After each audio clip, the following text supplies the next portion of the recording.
हाय friends, welcome back. तो friends, अभी का वीडियो है major thinking differences of Indians and Koreans.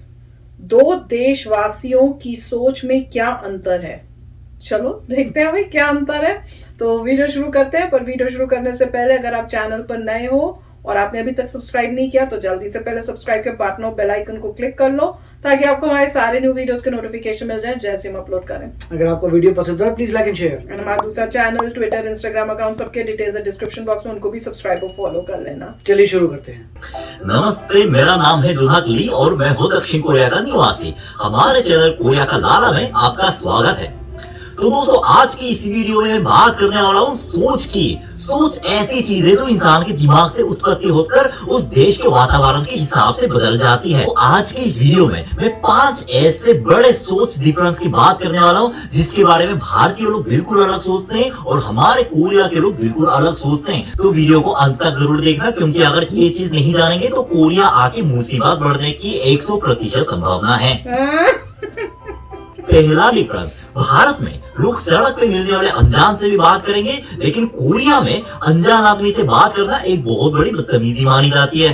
Suppose अगर आप भारत की धरती पे रह रहे हो और अगर घर पे बैठे बैठे बोर हो रहे हो तो आपको क्या करना है, सिर्फ बाहर जाना है और चाय की टपरी पे बैठना है। उसके लिए मेरे जैसे दिखने वाली शक्ल की भी जरूरत नहीं होती, बस आपको एक चाय ऑर्डर करके बैठना है। तो क्या होगा कि 5 मिनट के अंदर ही आपके आसपास में बैठे हुए लोग आपसे बात करना शुरू करेंगे। मुद्दा कुछ भी हो सकता है, जैसे आज का मौसम सही है भैया, तो बारिश होने की संभावना नहीं लग रही। अरे भैया, आज तो हमारे कंपनी में बॉस ने हमारी तो मार ली है। इस तरह के कई सारे अलग मुद्दों में बातें पैदा हो जाती है जो कि कोरिया में देखने को नहीं मिलता।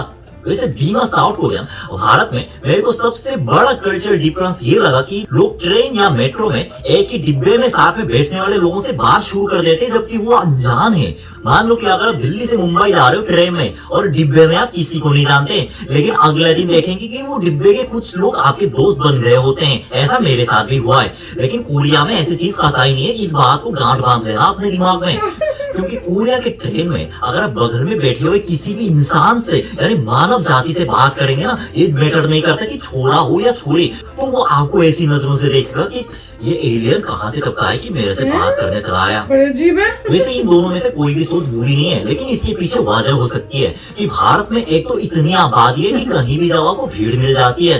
तो भीड़ के साथ रहने के लिए लोगों में जो थोड़ा अपनापन नाम की चीज होती है ना, जो मिलानसरता हिंदी में जिसको बोलते हैं, वो थोड़ा लोगों के अंदर भरी हुई है। लेकिन कोरिया एक तो छोटा देश है और लोग अपने में थोड़ा अकेला रहना ज्यादा पसंद करते हैं, इसलिए कोई उसके पर्सनल प्लेस को दखल करे ये चीज कोरिया लोगों को कतई नहीं पसंद।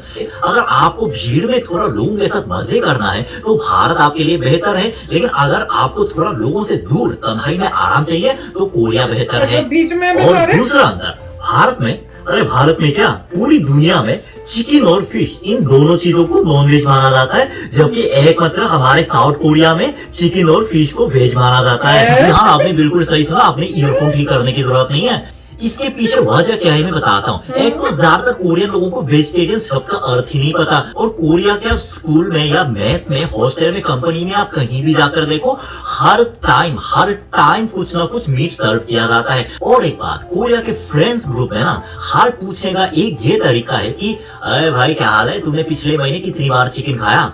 चिकन कहाँ से आ गया? इसका जवाब ये है कि चिकन हमारे देश में इतना लोकप्रिय और इतना कॉमन और इतना सस्ता मीट है ना, लोगों को दूसरों का हाल पता चलता है कि उसने पिछले महीने कितना चिकन खाया। अगर उसने ज्यादा चिकन खाया तो समझ लो बंदा ठीक है, लेकिन अगर उसने थोड़ा कम चिकन खाया तो समझ लो बंदे की हालत खस्ती है।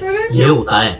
वैसे आजकल के युवाओं में थोड़ा बहुत वेजिटेरियन का नॉलेज तो आने लगा है, लेकिन फिर भी चिकन और फिश हमारे लिए इतना कॉमन बना है ना कि लोग इसको सब्जी की तरह समझते हैं। और अगर आपको मेरी ये बात छूट लगती है ना, तो कोरिया में रहने वाले किसी भी भारतीय वेजिटेरियन से पूछ लो, उन्होंने कम से कम 1 या 2 बार अपने रेस्टोरेंट में ऐसा अनुभव किया ही होगा। बिल्कुल मेरे सामने होते हुए देखा है कि एक बार मैं अपने एक वेजिटेरियन दोस्त को रेस्टोरेंट ले गया, तो मैं आंटी से पूछा कि भाई ये वेजिटेरियन है। पहली बार में तो उनको समझ नहीं आया कि वेजिटेरियन शब्द क्या है, तो मैंने उनसे पूछा कि ये मीट नहीं खाते तो आप बिना मीट के खाना में सर्व कीजिए। तो आंटी ने ये बोला कि ओ अच्छा, मीट नहीं खाते तो ठीक है, तो हम खाने में चिकन डाल के देते हैं।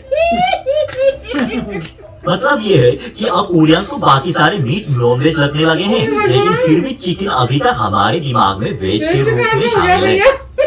तीसरा अंतर है कि भारत में कॉलेज स्टूडेंट हो तो सिर्फ पढ़ाई पे ध्यान देना चाहिए, लेकिन कोरिया में अगर कॉलेज स्टूडेंट हो तो पढ़ाई के साथ साथ काम भी कर लेना चाहिए। ये अंतर मैंने महसूस किया है पुणे में रहकर। आप लोगों में से कुछ को पता होगा कि मैं पुणे में 1 साल रहा हूँ, वहाँ के कॉलेज से मैंने पढ़ाई की है, लेकिन मैंने अपने किसी भी दोस्त को पार्ट टाइम या फिर ऐसे नौकरी करते हुए नहीं देखा। एक तो भारत में स्टूडेंट्स के लिए ज्यादा पार्ट टाइम जॉब अवेलेबल नहीं है, और जब मैंने स्टूडेंट से इसका वजह पूछा तो उन्होंने बताया कि अभी तक भारत के समाज में कॉलेज स्टूडेंट होकर काम करने को थोड़ी अच्छी नजरों से नहीं देखा जाता, जबकि हमारे कोरिया में इसका उल्टा है। कोरिया में जब स्टूडेंट 17-18 साल के हो जाते हैं ना, तब से मम्मी पापा उनको बोलना शुरू कर देते हैं कि बेटा अभी तुम्हारी उम्र हो गई है, तुम अपने आसपास मैकडी, स्टारबक्स या कहीं काफे वगैरह में कोई पार्ट टाइम का देखो। कॉलेज स्टूडेंट पढ़ाई के साथ साथ काम भी नहीं कर रहे तो उसको 1 नंबर का निकम्मा शर्मा जी के बगल वाले का बेटा समझा जाएगा। वैसे part time culture proper Korea का कल्चर नहीं है, ये अमेरिका से आया है, लेकिन कोरिया लोगों ने इसको अपनाकर अपना बना लिया है। इसलिए कोरिया में कोई कॉलेज स्टूडेंट बोले कि अरे यार मैं इसके बाद ऑफिस जा रहा हूँ, मेरा कुछ काम है, तो इसमें कोई अजीब बात नहीं है। और कुछ स्टूडेंट्स तो पढ़ाई के साथ साथ ऑफिस में जाते हुए दिखेंगे। कोरिया में पार्ट टाइम करना बहुत आम बात है, चाहे 15 साल का बच्चा हो या कॉलेज के स्टूडेंट हो, हर कोई कर लेता है। और चौथा अंतर है कि भारत में अगर 9 बजे बोला तो उसका मतलब होता है 10 बजे, लेकिन कोरिया में अगर 9 बजे बोला तो उसका मतलब होता है 8:50। वैसे भारत में रहकर मैंने कई सारे दोस्त बनाए, उनके साथ गड्डी में घूमता था, उनके साथ दारू बहुत पीता था, कई बार तो क्लब भी जाता था। तो ना उनसे मिलने का टाइम फिक्स करना होता था कि भाई वो तुम इतने बजे तक पारी चौक पे आ जाइयो या फिर वो इतने बजे तक हाउस खास में आ जाइयो। लेकिन शुरुआत में हर बार ऐसा होता कि अगर मैं 12 बजे बोलता हूँ तो वो लोग 1 बजे हाजिर हो जाते हैं। अगर कोई 1 या 2 इंडिविजुअल ऐसा करता तो भी समझ लेता, लेकिन मेरे सबके सब दोस्त ऐसे कर रहे हैं, ये तो कुछ तो बात है कि या तो पाली चौक में कुछ ट्रैफिक जैम में फंसे पड़े होंगे या फिर कुछ और चक्कर है। ये बात समझने में मेरे को 5 महीने लगे। अगर किसी ने बोला कि 10 बजे आइयो तो उसका मतलब होता है कि वो 11 बजे आएगा। मतलब ये गलत नहीं समझना, मैं किसी देश की बुराई नहीं कर रहा हूँ, मतलब जो सच्चाई है बस वही बता रहा हूँ। लेकिन कोरिया में इसका उल्टा चलता है। अगर किसी दोस्त ने बोला कि चलो कल 9 बजे मिलते हैं, तो उसी जगह पे सारे लोग 8:50 पर पहुंचकर इंतजार कर रहे होते हैं। फिर 10 मिनट पहले अगर जो बंदा नहीं आया उसको फोन करके परेशान करते कि ससुर कहाँ रह गया, जल्दी आयो नहीं तो तुम्हारी मार देंगे। वैसे भारत देश ही इतना बड़ा है और वहाँ पे ट्रैफिक भी इतनी चलती है कि थोड़े बहुत तो मैं समझ सकता हूँ, लेकिन शुरुआत में मुझे बहुत गुस्सा आया। तो 5 महीने बाद मैंने क्या करना शुरू कर दिया कि अगर मुझे उससे 1 बजे मिलना है तो मैं उसको 12 बजे का टाइम देता, तो वो भी 1 बजे आता था और मैं भी 1 बजे आता था, दोनों में समझौता बराबर। और 5वां, जिसको शायद सबसे बड़ा अंतर कह सकते हैं, वो ये है कि भारत में बच्चा पैदा करना पुण्य का काम माना जाता है, लेकिन आजकल कोरिया में बच्चा पैदा करना पाप माना जाता है। ये सुनकर आप लोगों का रिएक्शन होगा कि ये मैंने क्या सुन लिया, कुछ गलत तो नहीं सुन लिया? नहीं, आपने बिल्कुल सही सुना। और जो बात मैंने थोड़ी देर पहले बोली वो 1% भी गलत नहीं है, बल्कि आजकल ज्यादातर कोरिया के युवाओं की सोच ऐसी ही है कि अगर तुम्हारी औकात नहीं है या फिर अगर तुम मिडिल क्लास फैमिली से बिलोंग करते हो तो बच्चा पैदा करना बहुत बड़ा पाप है। इसका रीजन क्या है मैं बताता हूँ। एक तो कोरिया के इस कारण सरकार ने इतनी गलत नीति जारी की कि राजधानी सियोल में घर का दाम इतना महंगा हो गया कि कोई आम आदमी जिंदगी भर के लिए काम करके पैसे जमा तो भी नहीं खरीद सकते। एक तो ये सबसे बड़ी वजह हो सकती है, और दूसरी आजकल कोरिया में लड़के लड़कियों पर विश्वास नहीं करते और लड़कियां लड़कों पर विश्वास नहीं करती। ये भी सरकार की गलत नीति की वजह से ही सृष्टि हुआ है। यार दोनों जेंडर में प्यार होना चाहिए, लेकिन इस महान सरकार ने उसकी जगह से प्यार को निकाल कर नफरत भर दी है कि आजकल ना, मतलब मैं सबकी बात नहीं कर रहा हूँ, लेकिन ऐसा माहौल बना हुआ है कि लड़के लड़कियों को नफरत करते हैं और यहाँ की लड़कियां यहाँ के लड़कों से नफरत करते हैं। वाह क्या दुनिया है। और तीसरी वजह ये है कि हम कोरियंस को ना कंपैरिजन करना बहुत ज्यादा पसंद है, हद से ज्यादा, कि ये लोग ना अपनी खुशी अपनों में नहीं दूसरों में ढूंढते हैं। अगर मेरे पास इससे ज्यादा है तो मैं खुश हूँ, लेकिन अगर मेरे पास उसकी गाड़ी नहीं है तो मैं दुखी हूँ। तो इस सोच का बच्चे पैदा करने से क्या लेना देना? उनको लगता है कि एकदम ये समाज बंजर बन चुका है, ये आने वाले पीढ़ियों के लिए सही नहीं है। वैसे मेरी हालत तो खस्ती है क्योंकि मेरे पास वो वाला घर नहीं है, वो वाली गाड़ी नहीं है, तो मैं आने वाले बच्चे को भी ऐसा दुख महसूस करने नहीं दूंगा। अजीब लग रहा है ना, लेकिन कुछ भी अजीब नहीं है, यही तो सच्चाई है। आजकल इवन कोरिया के ज्यादातर युवा जेनरेशन की ना ये सोच बनी हुई है कि हमारी पीढ़ी बहुत ही मुश्किल वक्त से गुजार रहे हैं, तो हम इस जेनरेशन को अपने तक ही खत्म करते हैं ताकि अगले पीढ़ी को ये तकलीफ सहनी ना पड़े। इसलिए आप लोगों ने देखा होगा कि पूरे दुनिया में हमारे देश कोरिया का बर्थ रेट सबसे लास्ट में है। भारत में तो इसका पूरा उल्टा है। पूरे मोहल्ले के लोग सुनाते हैं कि बेटा तुम्हारी शादी कब होगी, और अगर शादी हो भी गई तो सुनाते हैं कि बेटा तुम्हारा बच्चा कब होगा, बेटा तुम्हारे बेटे के हम शक्ल के दर्शन कब करेंगे। लेकिन कोरिया में अगर किसी मिडिल क्लास फैमिली में आजकल बच्चा पैदा हो गया तो सारे लोग उसमें थू में करना शुरू कर देते कि इसकी औकात कैसी हुई बच्चा पैदा करने की, कितना जुर्म किया है बच्चे पर। इतना बड़ा सोच का अंतर है, क्योंकि दोनों देशों का वातावरण अलग है। वैसे मैं इस वीडियो से ये कहने की कोशिश नहीं कर रहा हूँ कि कौन सी सोच सही है कौन सी सोच गलत है, क्योंकि सोच जैसे मैंने पहले भी बोला उस देश के वातावरण के हिसाब से उत्पत्ति होकर बदल भी जाती है। इसलिए भारत लोगों की जो ऐसी सोच है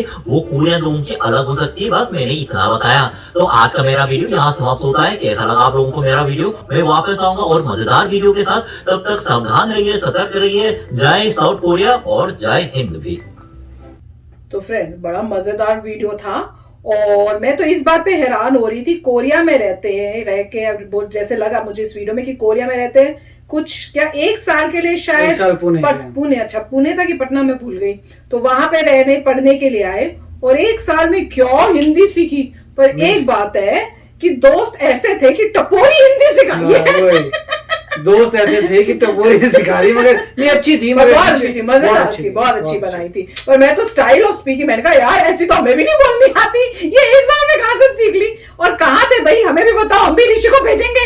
1 साल तो नहीं, चलो 1-2 महीने कुछ तो सीख के आएगा ऐसे बोलेगा, सोचो। पर बहुत मजेदार था और जिस तरह से बताया कि इंडिया में कैसे है और कोरिया में कैसे है, तो मुझे तो कोरिया की कई चीजें सुन के, अब इंडिया का तो नहीं होता ना क्योंकि हम तो यूज्ड हैं, हम वहीं के हैं तो हमें तो इतना नहीं लगा, पर कोरिया का सुनने में काफी कई चीजें ऐसे लगी, जैसे कि चिकन और फिश वो वेजिटेरियन मानते हैं। मैंने कहा है ये कैसे हो गया, वेजिटेरियन क्या होता है, घास फूस पत्ते वत्ते, पर आप उसको उसकी जगह आप जो वो बोलते हैं, क्या बोलते हैं, मांस जो होता है जिसमें जो जानवरों का से रिलेटेड है, लिविंग थिंग्स का, तो उसको आप कैसे उसको सोच सकते हो वेजिटेरियन है। मुझे तो ये बात समझ ही नहीं आई। तो दैट वाज वेरी अमेजिंग। और दूसरी बात जो इन्होंने बताई, जो मुझे लगा अरे ये तो बहुत अच्छी बात है, ये हम सबको सीखनी चाहिए, कि जब टाइम बोला है कि आपने 9 बजे आना है तो कोरिया में वो 8:50 पे पहुंच जाते हैं, 10 मिनट पहले।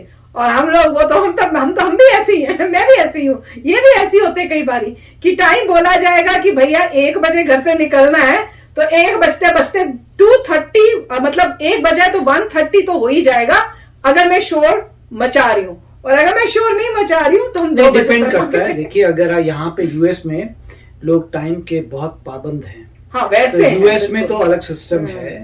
अगर आप किसी इंडियन फ्रेंड के घर जा रहे हैं तो बात आपका ठीक है, तो वो 11 बजे बुलाता है, 12 बजे तक पहुंच जाइए, उसको पता भी नहीं चलेगा कि आप लेट आए हैं, उन्हें भी पता है, वो भी अपनी प्रिपरेशन 12 बजे तक की होगी उनकी, वो पहले चल टाइम पे चलेंगे तो रेडी भी नहीं मगर अगर आप कहीं और जाते हैं जहाँ पे आपका वो फ्रेंड इंडियन नहीं है तो आपको टाइम पे ही पहुंचना पड़ेगा। अगर आप कहीं पर भी जाते हैं और सब जगह बिल्कुल टाइम का, इनफैक्ट बोलते भी हैं कि 10 मिनट पहले आइए।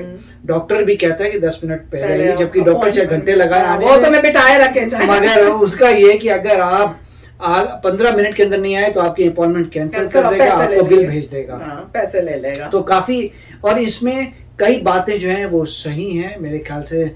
कुछ ऐसे कह रहे हैं कि यूएस से गई थी, वो वही थी कि जब बच्चे हाई स्कूल में होते हैं तो वो काम करना शुरू कर देते हैं।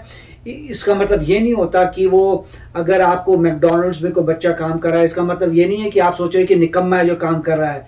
मतलब स्टार्टिंग में जब मैं आया था तो मैं देखता था मैकडॉनल्ड्स वगैरह में बच्चे काम करें तो मुझे लगता था ये निकम्मे यही काम करेंगे जिंदगी भर। फिर पता लगा ऐसा नहीं है, वो अपना स्कूल जा रहे हैं या कॉलेज जा रहे हैं, ये पार्ट टाइम कर रहे हैं ऐसी एक्सपीरियंस के लिए। बहुत एक से बढ़कर एक शार्प बच्चे, समझदार बच्चे, बहुत ही होनहार बच्चे भी काम कर रहे होते हैं, और आपको पता नहीं होता कि वो बच्चा जबरदस्त है, वो बहुत जबरदस्त यूनिवर्सिटी में जाएगा, क्योंकि हैबिट है, सिर्फ उनको बातचीत की आदत पड़ जाती है, टाइम पे आने की, इंटरेक्ट करने की ऐसी आदत पड़ जाती है, एक्सपोजर मिल जाता है। छोटे मोटे काम ही कर रहे हैं मगर एक्सपोजर मिल जाता है कम्युनिकेशन का, तो ये बहुत अच्छी बात थी। मगर और उनके बात ये सब सही थी कि एक समय पे, जैसे जापान में भी यही प्रॉब्लम हो रही है थोड़ी बहुत, कोरिया भी साथ में ही है, दोनों जापान कोरिया, कि अगर आप कहीं पर भी लिविंग कंडीशंस बहुत महंगी कर देते हैं। जैसे वो कह रहे कि सियोल में आप घर तक नहीं खरीद सकते, तो फिर आप ये कहेंगे अगर आपका बच्चा होता है तो आपको थोड़ी बड़ी जगह चाहिए, वो आप नहीं कर पाएंगे, अपने बच्चे को चीज़ें नहीं दे पाएंगे, तो आप मत करिए। तो वही कह रहे हैं कि क्या अफोर्ड कर सकते हो, जो वो कह रहे हैं कि बच्चा नहीं करते, कहने का मतलब था क्या तुम अफोर्ड कर सकते हो या नहीं कर सकते। अमीर लोग ही हैं जो अफोर्ड कर पा रहे हैं बच्चे, गरीब लोग अफोर्ड ही नहीं कर पा रहे बच्चे, और वो क्योंकि पढ़े लिखे हैं। पर एक तरफ तो चिकन खा रहे हैं, फिश हाँ, वो बात अलग है, मगर पढ़े लिखे हैं तो वो कह रहे हैं कि जो पढ़ा लिखा इंसान कह रहा है अगर मैं अपना बच्चा करता हूँ और उसे अच्छी फैसिलिटी नहीं दे पाता तो मैंने गलती कर दी, उसकी लाइफ क्यों खराब करूँ। तो पढ़े लिखे बंदे की सोच ठीक है। इतना ये है कि इतनी महंगाई है कि आप एक बच्चा भी नहीं रख हाँ, तो ऐसा ही नजर आ रहा है। और जापान भी वैसा ही है, और बिल्कुल सही कह रहे हैं, बर्थ रेट जापान और साउथ कोरिया का बहुत कम है कंपैरेटिवली। तो अच्छा वीडियो था, उनकी हिंदी बड़ी अमेजिंग थी, बहुत ही अच्छी लग रही थी, कोई ज्यादा मिस्टेक्स नहीं थी, बहुत ही जबरदस्त थी, जबकि वो लग रहा था कि उन्होंने रिहर्सल थोड़ी की है, मगर फिर भी बहुत अच्छी थी, अमेजिंग। यस, मजा आ रहा था सुनने में, और पता भी चला कोरिया के बारे में, क्योंकि मुझे ये सब आइडिया बिल्कुल नहीं था। तो फ्रेंड्स चलो चलते हैं, मिलेंगे नेक्स्ट वीडियो में बहुत ही जल्द। Till then take care and bye bye. तो अगर आप मेरे इस चैनल पे नए हो तो जल्दी से सब्सक्राइब के बटन को हिट करो और बेल आइकन को क्लिक करो, ताकि आपको मेरा जब नया वीडियो मैं लगाऊं आपको उसके बारे में जल्दी से पता चल जाए।